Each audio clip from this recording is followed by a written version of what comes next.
No, no, no, no.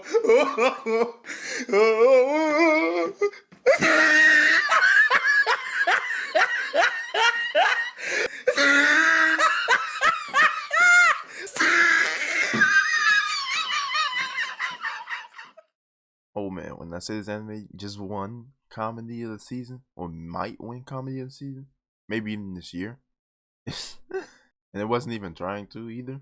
I'm sorry, but my sense of humor is, for the sake of this moment, let's just use the word different.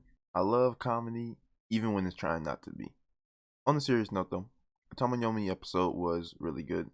In terms of a sports anime first episode, I think it did a good job.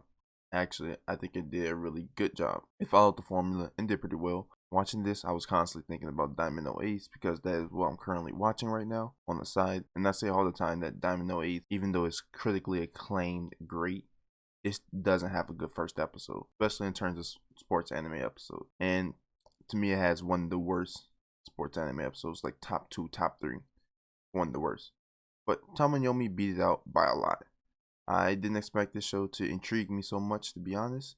The animation so far has been way better than Diamond Elise, and the anime is just overall amazing. The way the camera just follows the ball as she's trying to throw it, it's so dope. It's so dope. And also her form while she's throwing the ball, it just looks incredible, especially with the great animation.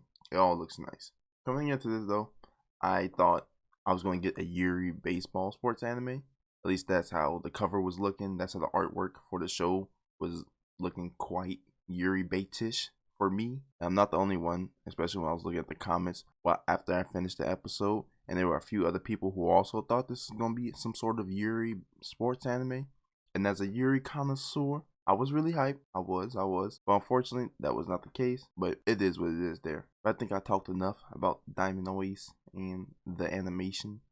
So let's just move on to the real subject at hand. And that is the episode. In this episode, we was introduced to our four new main characters, Yomi, Tamaki, Yoshino, and Ibuki. I'll start off first with Yomi and give my thoughts and impressions. Yomi, I think, is a good main character. I really like her. She has a personality, and her pitch game go crazy. As I said earlier, Tamayomi follows the same formula as every sports anime first episode. So with that being said, we of course got the backstory on why she stopped playing baseball. This backstory I thought was really cool. I do like the dichotomy between Yomi's backstory and Tamaki's backstory. Yomi was this hardworking girl in love with the sport of baseball, and I do like myself a hardworking woman, but Yomi would practice a lot.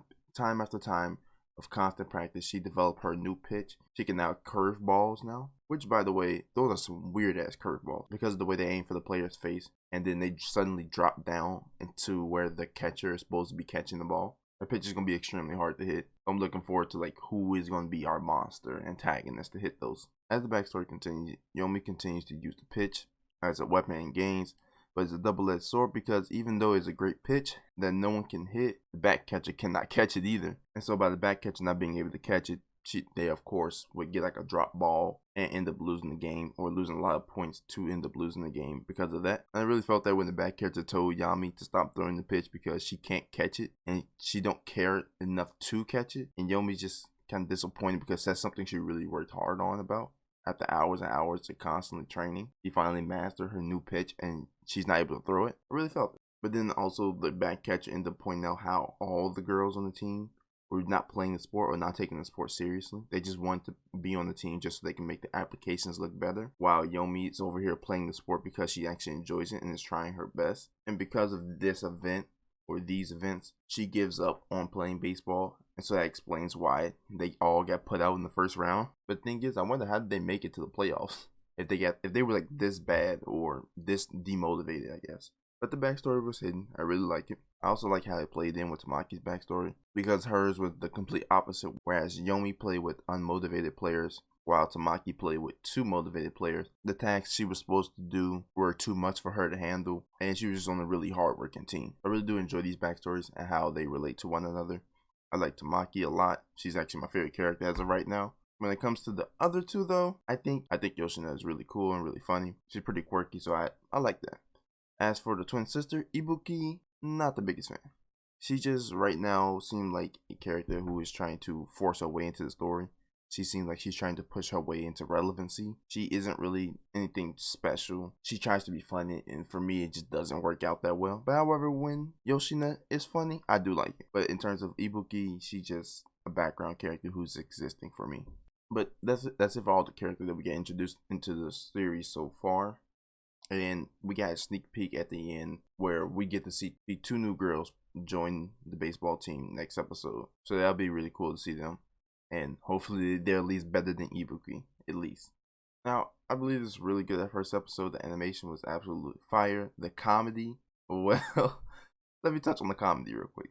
Because I understand that the show is supposed to have some comedic elements, just to spice up the series so that it doesn't seem boring. But this show had me dying laughing the entire time. And the thing is, it wasn't even supposed to be having me laughing this much. It was just the small things, like certain dialogues from the characters, had me laughing. When Yomi pitched the curveball and almost hit Ibuki, that scene had me crying. Just yo, it was so funny. But no, but what really had me crying, and I think I was actually like legitimately crying, was the character designs. I didn't expect them to look like that.